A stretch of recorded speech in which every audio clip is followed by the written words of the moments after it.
하리라. 10여 년도 훨씬 지난 일입니다. 어제 저녁에도 우리 서철재 집사님 개업 예배가 있었는데요. 이때도 어느 한 집사님 개업 신방을 제가 갔습니다. 찬송가 28장, 여러분들 잘 아시죠? 복의 근원 강림하사 찬송하게 하소서. 얼마나 힘이 되는 얘기예요. 새롭게 사업을 시작하면서 복의 근원이신 하나님께서 이 사업장 가운데 임하여 주십시오. 그리고 그 하나님으로 인하여서 이 사업장이 번창되기를 원합니다. 얼마나 힘이 되는 찬송입니까? 그런데 제가 분위기를 좀 애매하게 싸하게 만든 게 있어요. 그게 뭐냐면 제가 3절을 부르다가 울어버렸어요. 개업신방 때. 주의 귀한 은혜 받고 일생 빚진 자 되네. 주의 은혜 사슬대사 나를 주께 매소서. 제가 왜 울었냐고요? 몸이 안 좋아서 그런 게 아니고요. 뭐 싸워서 그런 것도 아니고 마음이 힘든 일이 있어서 그런 것도 아니었습니다. 새로이 사업을 시작하는 집사님에게 진짜 축복하는 마음으로 격려하는 마음으로 저 달려갔거든요. 그런데 제가 울었다는 거죠. 분위기가 이제 아주 애매해지면서 그냥 제가 느끼기에 어떤 분들은 이제 그때가 제가 사역 초기였거든요. 목사 한 수 막 값받고 막 이렇게 열심히 있을 때. 또 이렇게 얘기하니까 지금은 열심히 없냐 이런 말도 드는데 하여튼 열심히 있을 때 어떤 집사님들은 우리 목사님 뭐 목사 한 수 받고 은혜 영빨이 뭐 아주 충만해 이런 그냥 제 느낌이에요. 그렇게 바라보는 시선으로 저를 보는 분들도 계셨고 또 한편으로는 뭐야 아까까지 막 웃으면서 제가 엄청 까불었거든요. 막 웃으면서 수다 떨면서 막 얘기하더니 뭐 갑자기 찬송하다가 울고 있어? 이런 애매한 시선 있잖아요. 이제 그렇게 되었어요. 자, 찬송을 하고 나서 이제 제가 말씀을 전할 때 이제 말씀을 드렸죠. 제가 왜 울었냐. 신앙생활 하면서 찬송가 28장, 복의 근원 강림하사 찬송하게 하소서. 이거 엄청 불렀거든요. 이 자리에 2부 예배 드리고 있는 우리 모두도 이 찬양 엄청 부르죠. 근데 희한하게 그때 이상하게도 이 3절 가사에 완전히 제 마음이 막 그냥 후벼 파여지는 그런 때가 있었습니다. 주의 귀한 은혜 받고 일생 빚진 자 되네. 자, 우리가 빌립보서 강의를 시작하면서 제가 강조하면서 말씀을 드렸던 키워드가 기억나십니까? 나는 예수 그리스도의 노예다. 1장 1절과 2절. 그것에서부터 시작합니다. 나는 예수 그리스도의 노예다. 그리고 나의 주인은 오직 한 분, 예수님 한 분밖에 없다. 여기서부터 시작하는 것이 빌립보서였거든요. 여러분, 우리도 이 사실을 믿기 때문에 주의 귀한 은혜 받고 일생 빚진 자 되네. 아멘이시죠? 예, 아멘입니다. 주의 귀한 은혜가 나를 살렸기 때문에 우리는 일생 빚진 자로 살아가는 거예요. 빚진 자 의식. 이거 정말 중요합니다. 그런데 그 다음 가사가 뭐냐? 주의 은혜가 사슬대사 나를 주께 매소서. 여기에 이제 제가 뭔가 이렇게 빵 하니 그때 제 마음이 그냥 터져버렸어요. 자, 주님의 은혜가 나의 몸을 꽁꽁 묶는 사슬이 되어서 내가 어디를 가든지 무엇을 하든지 주님께 매이는 인생이 되길 원합니다. 이 가사잖아요.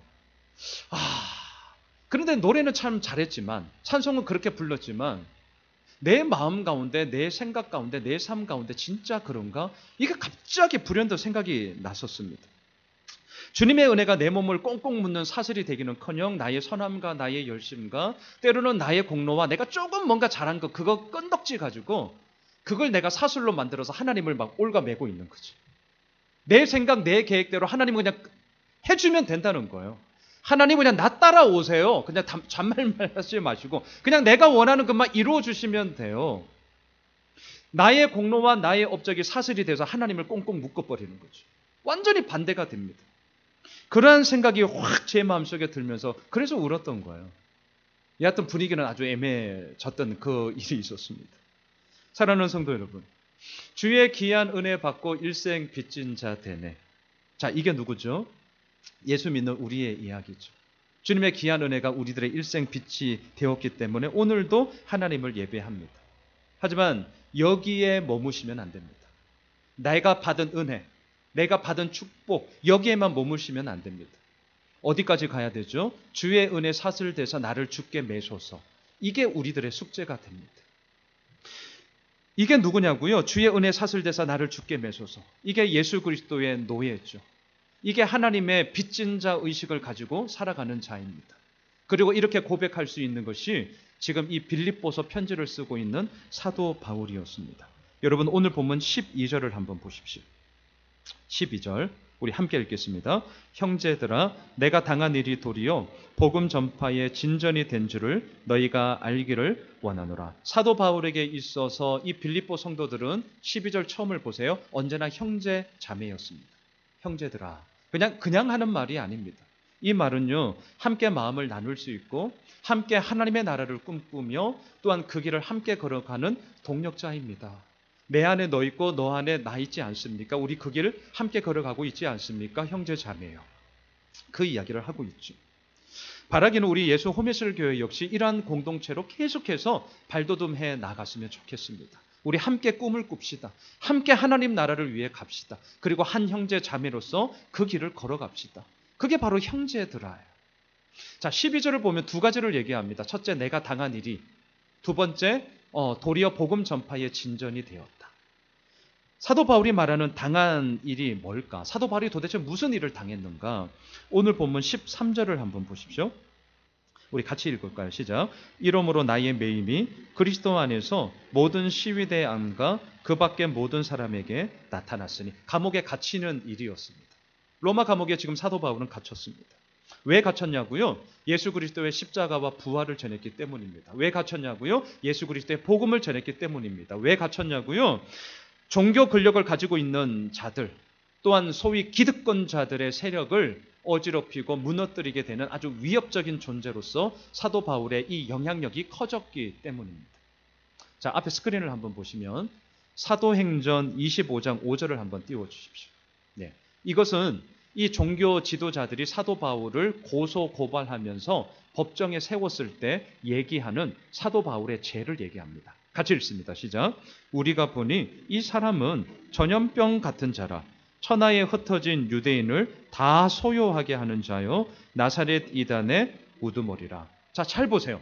지금 종교 권력자들이, 유대인들이 로마 당국에 사도 바울을 고소하면서 제목을 얘기합니다. 이 사람은 전염병 같은 사람입니다. 근데 아이러니한 건 뭔 줄 아세요? 맞는 말이에요. 맞는 말이에요. 자, 왜 맞는 말이죠? 사도 바울이 전하는 복음은 정말 사람을 변화시켰기 때문입니다.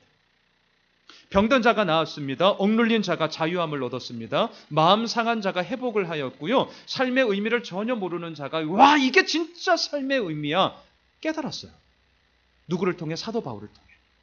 사도 바울을 만나면 사람이 바뀌는 거예요. 사도 바울의 복음을 들으면 사람들이 변화됩니다. 전염병 같은 자가 맞아요. 물론 부정적인 바이러스가 아니라 너무나 선한 삶의 진리의 바이러스가 이 사도 바울을 통하여 많은 사람들에게, 만나는 모든 이들에게 퍼지기 시작했던 것이죠. 자, 그러니 당시 종교 권력을 가지고 있는 자들의 보기에 이는 전염병과 같은 자가 분명했습니다. 자신들이 세운 질서가 무너지고 있어요. 그러니 어떻게 가만히 있을 수 있습니까? 로마 당국에 고소하고 지금 감옥에 쳐 넣으려고 이렇게 협박하고 고발하고 있는 것이죠. 여러분, 사도 바울을 통해 정말 예수 그리스도의 복음은 삽시간에 퍼졌습니다. 전염병과 같이 퍼졌습니다. 천하에 흩어져 있던 유대인들이 복음의 진리 앞에 깨졌습니다. 이제는 예수를 위해서 내 모든 삶을 내걸겠다고 회복하며 결단하며 회개하며 영적 대각성의 집회가 이루어졌습니다. 그래서 종교 권력자들이 5절을 보세요. 이 사도 바울을 뭐라고 얘기하느냐?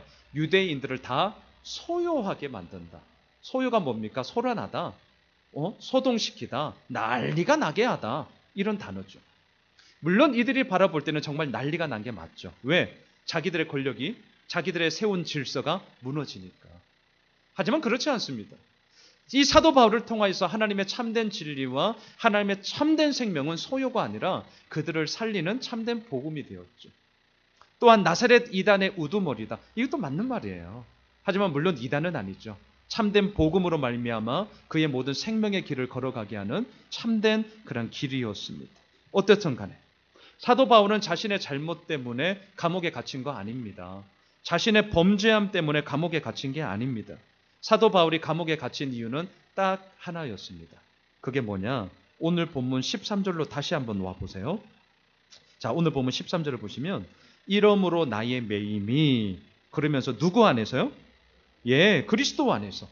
이 말은 무슨 말이냐? 내가 지금 로마 감옥에 갇히게 된 것은 나의 범죄함도, 나의 악행도, 나의 잘못도 아니라 예수님 때문에 내가 지금 감옥에 갇히게 됐다.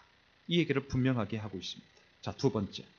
자신의 당한 일이 로마 감옥에 갇혔던 것이라면 두 번째, 도리어 복음의 진전이 되었다. 이것은 무슨 말일까? 13절 하반절을 한번 보세요. 이렇게 얘기하죠. 모든 시위대 안과 그 밖의 모든 사람에게 나타났으니. 자, 시위대. 이것을 제가 헬라 원어 성경을 보니까요. 프라이토리온이라는 단어였습니다. 이 말은 무슨 말이냐? 권력을 가진 로마 집정관이 직무를 보는 사무실. 그 말을 프라이토리온이라고 하더라고요. 오늘 본문에 나오는 시위대는 황제 직속의 로마 치안을 감당하던 부대였습니다. 황제 직속이에요. 더군다나 중심지인 로마의 치안을 담당하던 부대입니다. 이들은 어중이 떠중이가 아니라 최정예 부대였습니다. 이 부대를 담당하는 자는 기록에 보니까 황제의 최측근만이 이 부대의 지휘관으로서 등극할 수 있습니다. 또한 아무나 이 부대의 군인들이 되는 것이 아니라 황족들 또는 높은 귀족들의 자녀들 또한 본인이 이러한 군사들로서 이 부대를 딱 구성해요. 아무나 이 시위대 안에 드는 게 아닙니다. 자, 그럼 생각해 보십시오. 사도 바울은 비록 로마 감옥의 수감자였지만 그 감옥에 갇혀 있으면서도 만나는 사람들은 소위 세상적인 기준으로 레벨이 어떤 레벨이에요? 완전히 최고 위층의 레벨의 사람들을 만나고 있는 것입니다. 그냥 만나려고 하면 이 사람들 감히 만나지도 못해요.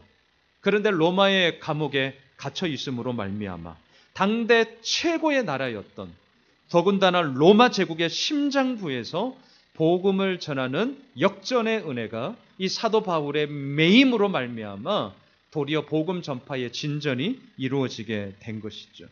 이것이 많은 사람들에게는 엄청난 동기부여가 되었습니다. 자, 오늘 본문 14절을 한번 보십시오. 14절 같이 읽습니다. 형제 중 다수가 나의 매임으로 말미암아 주 안에서 신뢰함으로 겁없이 하나님의 말씀을 더욱 담대히 전하게 되었느니라. 자, 형제 중 다수가 이렇게 시작을 하는데 말씀을 묵상하면서 좀 인간적인 욕심으로는 형제 중 모두가 이렇게 되면 얼마나 좋았을까. 그렇죠? 참 욕심 어린 얘기죠. 100% 모든 사람들이 다 이 복음의 일에 참여하며 나아갔으면 얼마나 좋았을까라는 생각을 하게 되지만 이건 우리 욕심이고 하나님의 일하심은 달랐습니다. 형제 중 다수가 복음을 전하는 자가 되었습니다.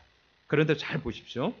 이렇게 된 계기가 뭐냐? 14절에 보면 형제 중 다수가 이 사도 바울의 매임으로 말미암아 복음 전하는 자들이 되었다는 거예요. 여러분, 가장 핵심에 있던 자가 감옥에 갇히게 되면 그 조직은 거의 깨지는 경우가 많습니다. 쉽지 않습니다. 아니면 두렵거나 걱정이 되어서 그 구성원들이 이건 아닌가 봐요 하며 뿔뿔이 다 흩어지기 마련이에요. 예수님도 마찬가지잖아요. 12제자, 예수님이 십자가 처형에 당하자 어떻게 됩니까? 다 뿔뿔이 흩어지는 거예요. 이 세상의 조직도 거의 마찬가지입니다. 자, 그런데 하나님은 어떻게 하셨느냐? 이 사도 바울이 매임으로 말미암아 아주 놀라운 일이 이루어지는데요. 오히려 그 빈자리를 누가요? 형제 중 다수가 그 자리를 채움으로 말미암아 하나님 나라를 전하는 복음 전파가 끊이지 않도록 하셨다는 것입니다. 이거 한번 잘 생각해 보세요. 저는 이렇게 생각합니다. 이게 오늘도 우리에게 일하시는 하나님의 방법이다. 다시 말할까요? 어느 누구 한 사람만이 동분서주하면서 열심을 내는 거 중요합니다. 정말 중요해요. 하지만 그 어느 한 사람만의 동분서주로 그 어느 한 사람만의 열심으로 모든 일을 다 감당할 수는 없습니다. 그럼 누가 해야 됩니까? 그 사람을 비롯하여 그 사람이 마중물이 되어서 주변에 있던 사람들이 함께 정말 형제 중 다수가 그 일을 함께 함으로 말미암아 더 많은 그리고 더 멀리 그 믿음의 길을 걸어갈 수 있는 것이죠. 하나님의 일하심은 저는 이런 것이라고 생각을 합니다. 제가 개척 준비를 위해서 2년 동안 훈련을 받았습니다. 많은 내용들 가운데 이런 것이 있었습니다. 교회 개척에서 가장 흔한 실수 10가지. 목사들이 이제 교회를 개척하는데 이렇게 쭉 보니까 가장 흔한 실수 10가지가 있더라는 거예요. 그 중에 제가 하나만 좀 말씀을 드릴까요? 그 중에 하나가 뭐냐면 이겁니다. 교회를 개척할 때 스타 모델을 따라하지 마라. 스타. 어느 목사님 하면 아시는 분들이 있잖아요. 스타예요, 스타. 대놓고 본인은 스타라고 얘기 안 하지만 그게 스타라고요. 스타가 있어요, 스타가. 근데 그 스타 모델을 사용하지 말라는 거예요. 이게 무슨 말이냐? 지금은 우리 한국교회 참 많이 그래도 덜해졌어요. 하지만 90년대는 말할 것도 없고 2000년대 중반까지 한번 보세요. 미국의 윌로 크릭 교회, 구도자 예배, 뭐 열린 예배 이런 형태로 엄청나게 한국교회에 들어왔죠. 또한 세들벨 교회의 릭 워렌 목사님, 여러분들 아실 텐데 목적이 이끄는 삶. 누구나 한 번쯤 다 들어보셨어요. 목적이 이끄는 삶, 막 온 교회에 막 목적이 이끄는 삶 40일 특별 새벽 기도에 목적이 이끄는 삶 막 열심히 하면 막 뭐 될 줄 알고 다 사라져 버렸어요. 물론 이게 나쁜 것이냐? 아니요. 좋은 유익이 있습니다. 틀린 거 아닙니다. 오해하지 마십시오. 분명히 이것을 통하여서 우리들 삶에 유익된 점이 분명히 있어요. 근데 제가 지적하고 싶은 것은 이거예요. 본질적인 문제가 뭐냐? 그것이 나에게 주신 하나님의 비전이냐라는 거예요. 그것이 이 공동체에 주신 하나님의 비전이냐라는 거죠. 이거 정말 중요한 겁니다. 그저 이렇게 하면 교회가 잘 되고 부흥한다고 하니까, 성도들이 엄청 좋아한다고 하니까 한다? 그것은 하나님이 자신에게 주신 비전이 아니라, 그 교회에 주신 비전이 아니라 다른 사람들에게 주신 비전을 빌려온 거예요. 빌려온 비전이라고요. 이거는 힘이 없습니다. 그래서 어떻게 되는 줄 아세요? 몇 번 하다가 안 된다 싶으면 접습니다. 우리 숱하게 경험한 거예요. 몇 번 하다가 안 되면 접어요. 비전은 그런 게 아닙니다. 제가 지난주 말씀을 드렸잖아요. 사도 바울이 하나님의 설득 앞에 치열한 논쟁과 정말 피 튀기는 싸움을 통하여서 자신의 무릎 꿇음이 딱 생기는 게, 그때 바로 생기는 게 비전이에요. 하나님의 설득에 이끌려서 나아가는 것. 그러면 힘들고 어려워도 가는 거예요. 왜? 하나님의 비전이 그의 삶을 이끌어가고 있기 때문에. 근데 우리는 이것에 대해서 너무나 많은 나이브한 생각을 갖고 있다는 거죠. 그저 남들이 잘 된다고 하니까 그거 빌려오면 되겠지? 그렇게 될 것 같으면 모든 교회가 다 초대형 교회가 되게요? 그렇게 되는 게 아니에요. 오히려 그럴 시간에 뭐 해야 되는 줄 아십니까? 하나님 앞에 무릎 꿇는 거예요. 그 시간에 뭐 해야 되는 줄 아십니까? 하나님의 말씀 앞에 과연 나를 통하여 하나님께서 이루시고자 하는 것이 무엇인지를 발견하는 거죠. 이미 하나님은 우리들의 삶 가운데 당신의 뜻을 주셨습니다. 오늘 제자반 이제 2학기 첫 시간이 시작되는데, 오늘 우리 제자반 가족들이 나눌 내용이 이거예요. 하나님의 뜻과 나의 뜻. 하나님의 뜻은 이미 우리들 삶 가운데 이루어졌다는 겁니다. 정말 중요한 단어가 뭔 줄 아세요? 그걸 발견하라는 거예요. 내가 발명하지 말고, 내가 뭔가를 만들어내려고 아둥바둥 하지 말고 이미 내 삶 가운데 이루어 주신 하나님의 뜻과 하나님의 이루어심을 보라는 거예요. 발견하라는 거죠. 그리고 그것을 따라가면 된다는 거예요. 지금 사도 바울은요, 그 길을 걸어갔습니다. 그 다음 비전이 이렇게 분명해졌다면 이제 목사들이 교회를 개척하고 그 비전을 구체화시킬 텐데, 이때 가장 중요한 것이 뭐냐? 뭔 줄 아세요? 오버하지 마세요. 이것입니다. 오버하지 마세요. 되게 쉽죠? 근데 어려워요. 남들은 죽어도 안 하려고 하는 개척을 나는 하겠다. 얼마나 열정과 헌신에 넘친 목사이겠습니까? 그래서 막 불태우죠. 100m 달리기를 하듯이 막 전력 질주를 다합니다. 열정과 헌신이 차고 넘치다 보니까 막 한 방에 모든 것을 다 쏟아붓고 막 달려가요. 근데 아십니까? 목회는 100m 달리기가 아니라 마라톤이라는 사실이죠. 마라톤.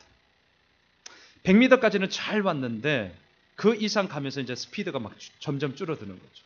42.195를 가야 되는데 몇 킬로 가지 않아서 다 소진돼 버려가지고 털썩 주저앉아. 이게 이때가 언제냐? 대부분 교회를 개척하고 3년 안에 3년. 그래서 통계도 나왔습니다. 교회 개척 10개 중에 8개가 3년 안에 문 닫아요. 이게 지금 한국의 현실이거든요. 자, 보세요. 오버하지 마라. 처음부터 전력 질주하지 마라. 누가 몰라요?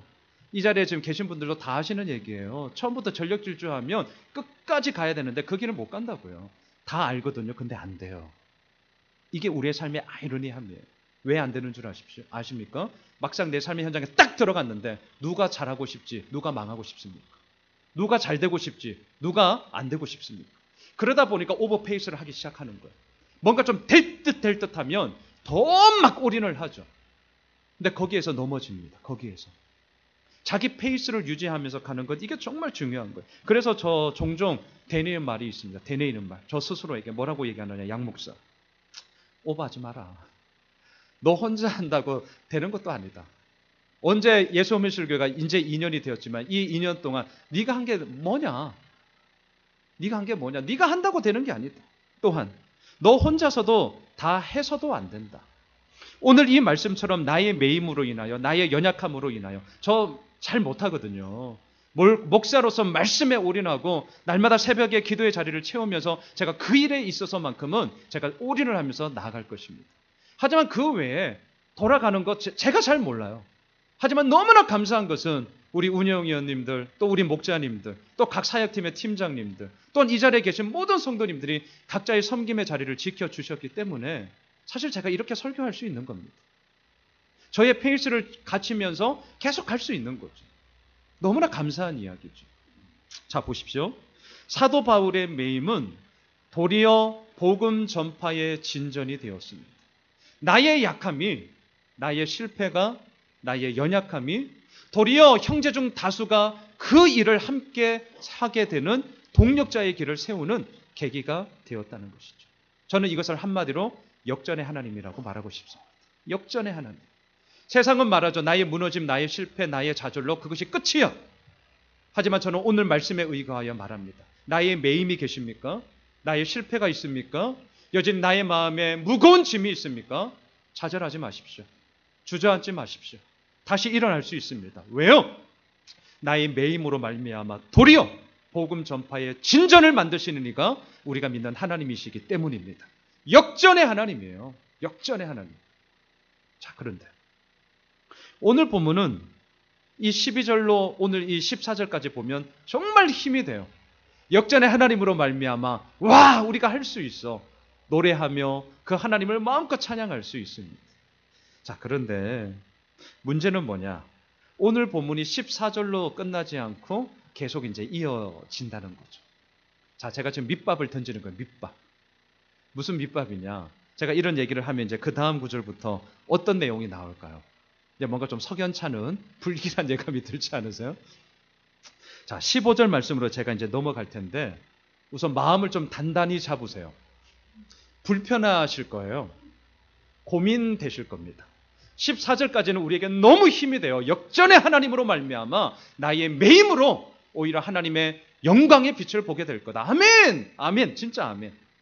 근데 여기서 끝나지 않고 15절부터는 우리에게 좀 고민과 불편함이 이제 이루어지는 구절을 맞닥뜨리게 되십니다. 자, 15절을 보시죠. 15절 같이 읽습니다. 어떤 이들은 투기와 분쟁으로, 어떤 이들은 착한 뜻으로 그리스도를 전파하나니. 자, 저를 보세요. 사도 바울의 매임은 분명 형제 중 다수가 복음 전파의 동력자로 세워진 계기가 되었습니다. 역전의 하나님이 맞아요. 그런데 속을 이렇게 들여다보니까 속사정이 15절이에요. 자, 이제 조금 불편해지시기여야 돼요. 여러분 지금 오늘 이 본문이 고민이 되셔야 돼요. 제가 이게 오늘 말씀을 준비하면서 정말 고민이 되었던 거예요. 자, 속내를 한번 들여다보십시오.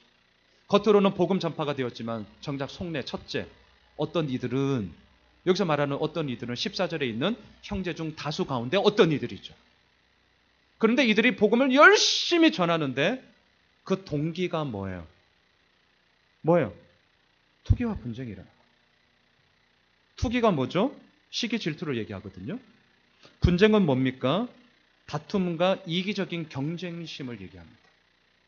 자, 지금 우리의 마음에 지금 불편함이 오셔야 돼요. 오라고 지금 쓴 거예요. 어떤 이들이 열심히 복음을 전하는데 그 동기를 딱 봤더니 선한 마음이 아니야. 시기 질투로, 이기적인 경쟁심으로 복음을 열심히 전하고 있더라는 것입니다. 때는 이때다. 야, 사도 바울 저놈 잘났다고 자기 사역 막 엄청나게 잘 나간다고 자랑한 것도 없거든요. 그럼에도 불구하고 이제 시기 질투가 일어나니까 이제 이 목사들 사이에서, 동력자들 사이에서 이제 이 예민한 갈등이, 텐션이 이제 이루어진 거죠. 꼴 좋다. 감옥에 갇혀 있으니까 때는 이때라. 내가 이 갇혀 있는 이때에 내가 더 열심히 사역하고 더 열심히 복음 전해서 사도 바울보다 내 이름을 더 영향력 있게, 내 입지를 더 든든하게 세워야겠다. 때는 이때. 이게 투기와 분쟁이에요. 이런 마음으로 복음을 전했다는 거죠. 17절을 한번 보세요. 더 마음이 불편한 얘기가 나옵니다. 자, 17절. 같이 읽을까요? 그들은 나의 매임에 괴로움을 더하게 할 줄로 생각하여 순수하지 못하게 다툼으로 그리스도를 전파하느니라. 너무 마음 아픈 얘기 아닙니까? 너무 마음 아파요. 사도 바울이 갇혀 있습니다. 얼마나 힘들겠습니까? 그런데 괴로움을 더하게 하려고 순수하지 못한 다툼으로 열심히 그리스도를 전파하고 있더라는 거예요. 근데 더 슬픈 것은 감옥에 갇혀 있는 사도 바울도 이 사실을 알고 있었다는 거죠. 저는 목사이기 때문에 이 부분이 더 좀 깊게 들어왔습니다. 사실 이게 목사들의 이야기거든요. 너무나 부끄러웠습니다. 왜? 저도 이럴 때가 있고 지금도 이런 마음이 있기 때문입니다. 특별히 제가 목동에서 사역할 때 그때의 모습이 이 본문을 묵상하면서 제일 먼저 떠올랐어요. 대형 교회였습니다. 부목사님들만 해도 수십 명이 있는 교회였습니다. 목사들이 많으니까 설교할 기회가 1년에 몇 번이 없어요. 수십 명이 목사예요. 치이는 게 목사라고.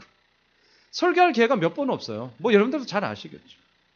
자, 몇 번 없는 기회이다 보니까 설교할 이제 순번이 미리 다 짜여지거든요. 이제 스케줄이 워낙 이제 막 복잡하게 돌아가니까. 자, 그 설교할 기회가 딱 이제 몇 번 없는 기회가 딱 왔을 때 제가 어떻게 했을까요? 완전 쌍칼을 갈았죠. 칼을 가죠, 칼을. 왜? 잘 보이려고. 설교 엄청나게 준비하고 잘하려고 완전히 준비했습니다. 자, 여러분 오늘도 제가 이렇게 설교를 하지만 설교를 하고 나면 어떻습니까? 어쩔 수 없이 피드백을 받아요. 와, 오늘 목사님 설교 좋았다.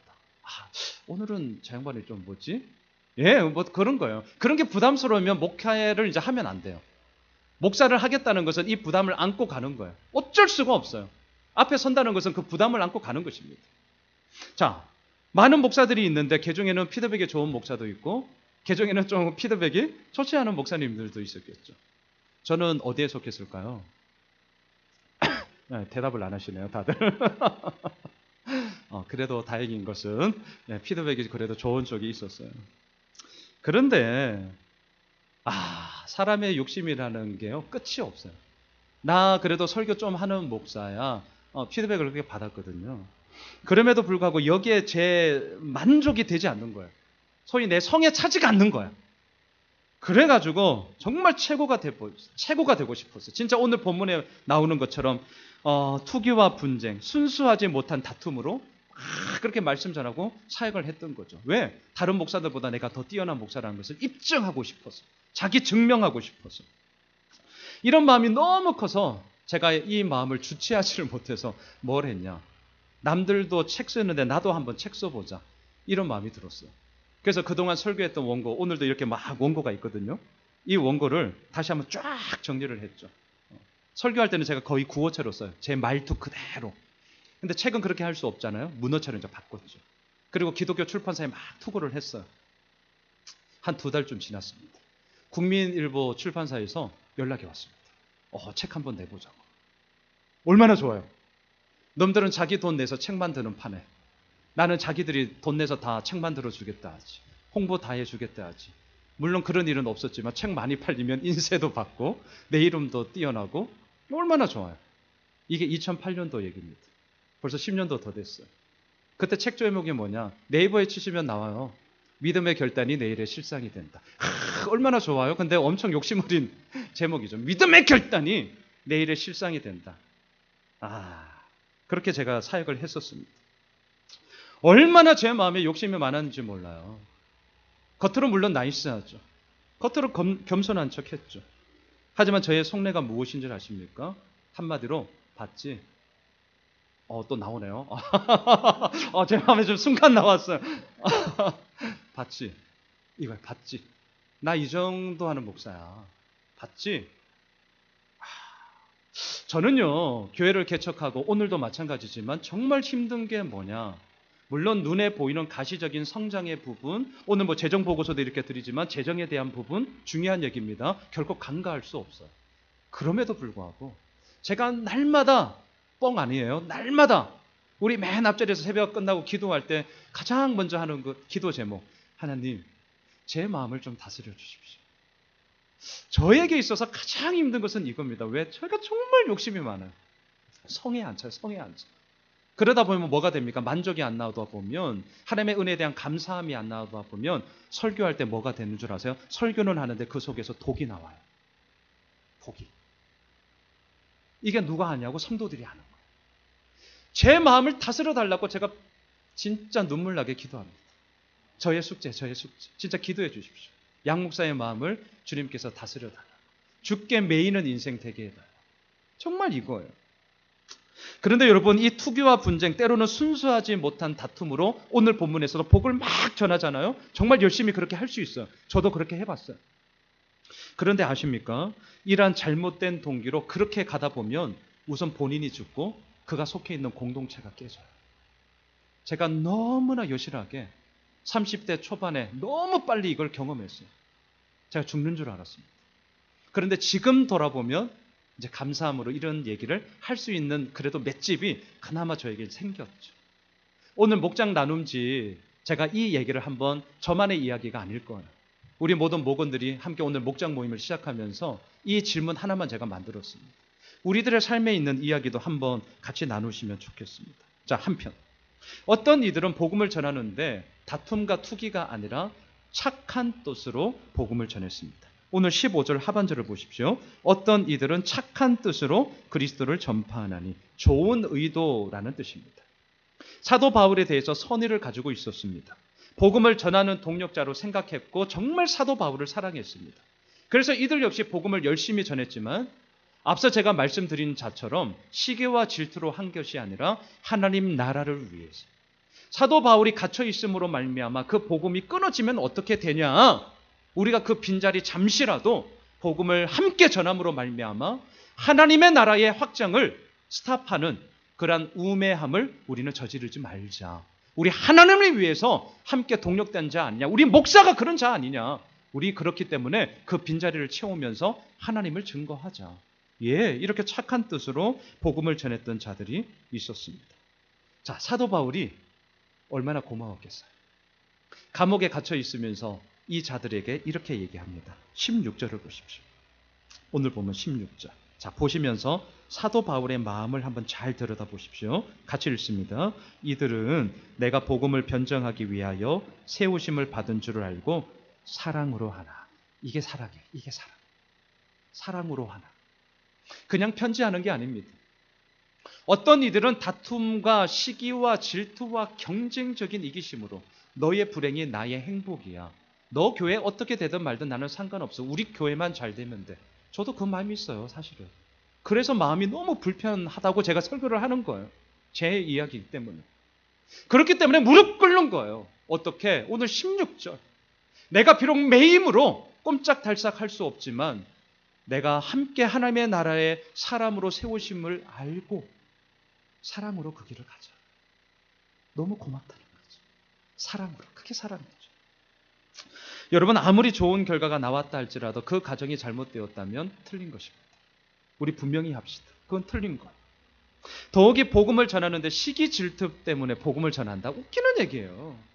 복음을 전하는데 겉으로는 얘기하지 않지만 이기적인 경쟁심 때문에 저 옆 동네에 있는 저 목사보다는 내가 나아야지, 이딴 마음으로 복음을 전한다. 진짜 웃기는 얘기입니다. 하나님이 보실 때 가관일 거예요. 웃기고 있네. 야, 너 때려치워라 그냥. 딴 거 해라. 하나님이 그렇게 말씀하지 않으시겠어요? 이러한 불순한 동기로 시작했다면 무릎 꿇고 회개해야 돼요. 하나님 앞에 무릎 꿇어야 됩니다. 그래야 본인도 살고 그래야 본인이 속해 있는 공동체도 살기 때문입니다. 이건 분명해요. 자, 그렇다면 우리는 어떻게 해야 되느냐? 이미 답은 뻔합니다. 이미 답은 뻔해요. 뭐죠? 시기, 질투, 이기적인 경쟁심, 노! 이렇게 하면 안 된다는 거예요. 오늘 본문에 나오는 것처럼 선한 의도로, 착한 뜻으로, 사랑으로 그리스도를 전파해야 된다.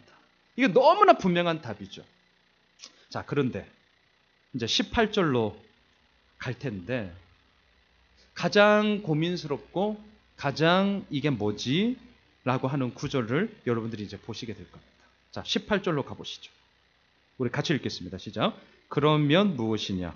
거칠애로 하나, 참으로 하나, 무슨 방도로 하든지 전파되는 것은 그리스도니 이로써 나는 기뻐하고 또한 기뻐하리라. 자, 잘 보셔야 됩니다. 이 18절이 그래도 꽤나 많은 분들이 알고 있는 구절이에요. 자, 많이들 알고 있는 구절이 의외로 물어보면 잘 몰라요, 사람들이. 자, 제가 하나하나 이제 뜯어보겠습니다. 근데 좀 많이 불편하실 거예요. 근데 생각을 많이 해보세요. 자, 거칠해. 거칠해는 무엇입니까? 겉으로는 복음을 전한다는 거예요. 하지만 속내는 뭐예요? 다툼, 시기, 질투, 경쟁적 이기심. 내가 너보다는 나아.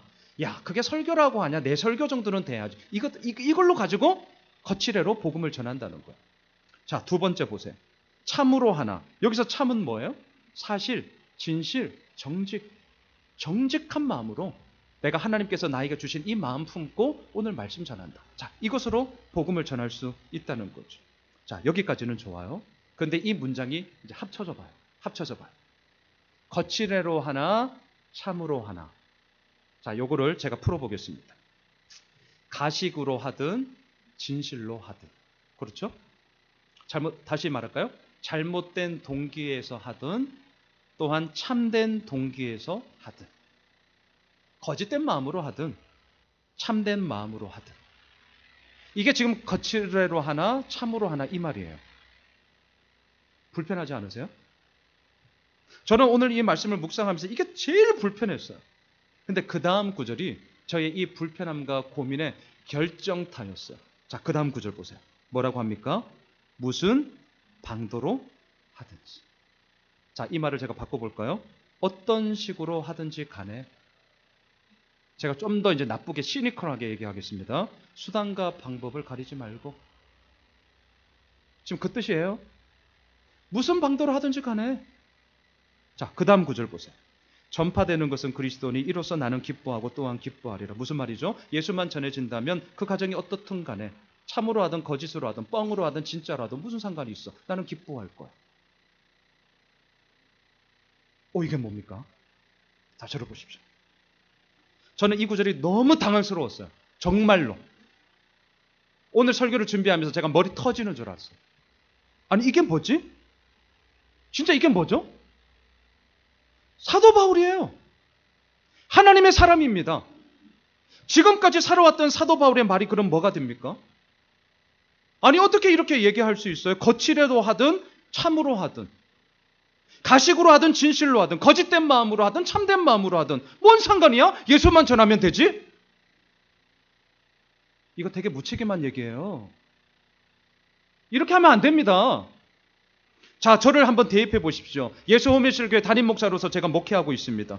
온 마음을 다하고 오늘 이 설교도 마찬가지입니다. 한 주간 정말 진액을 쏟아내는 정말 준비로 저 말씀을 준비했습니다. 그리고 정말 참된 마음으로 저 오늘 설교합니다. 진짜 나의 올인을 다해서 목회를 해도 될까 말까인데 제가 얘기하는 거예요.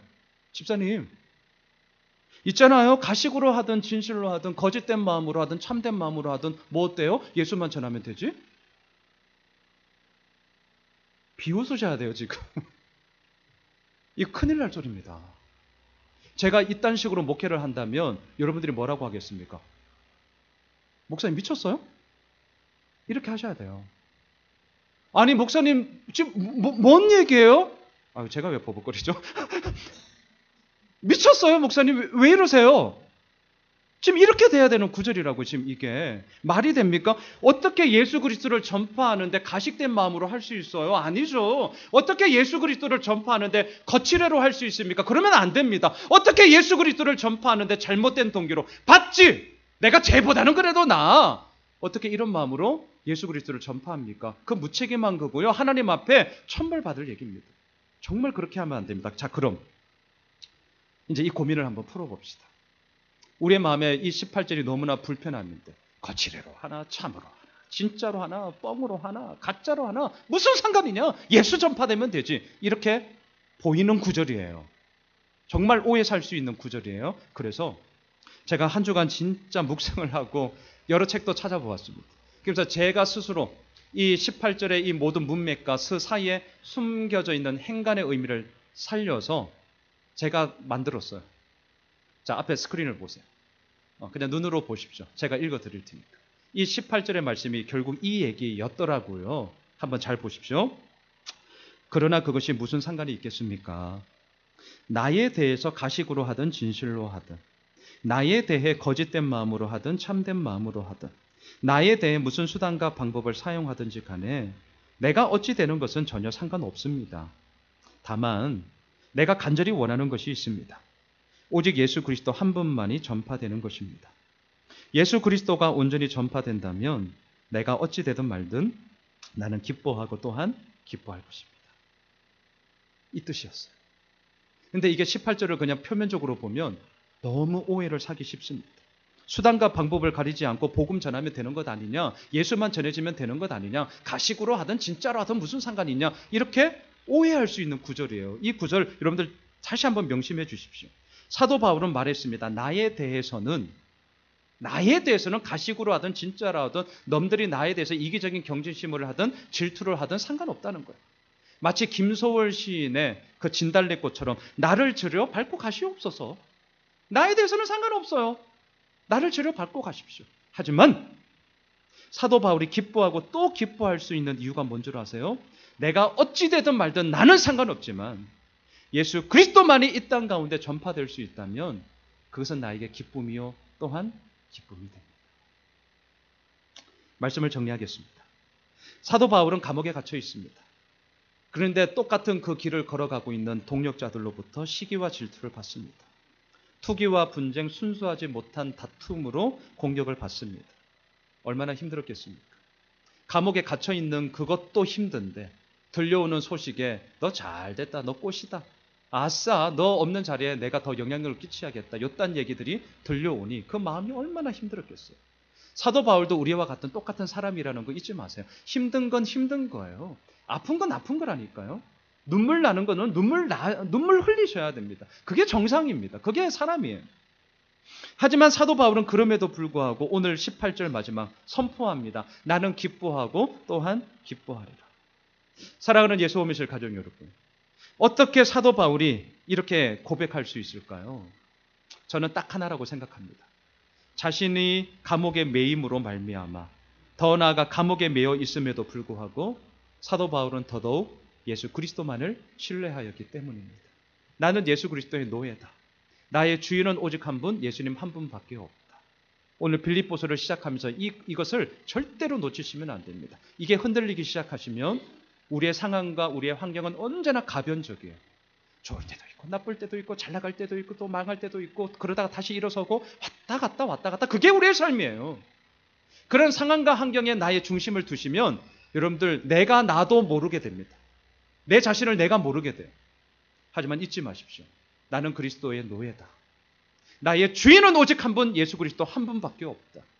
이것에 분명한 믿음의 확신을 가지고 나아갈 때에 오늘 본문 18절, 나의 상황이 어떠하든지 간에, 나의 매임이 어떠하든지 간에, 남들이 나에게 욕을 하든 말든 나는 어찌든지 간에 나를 치러 밟고 가시옵소서.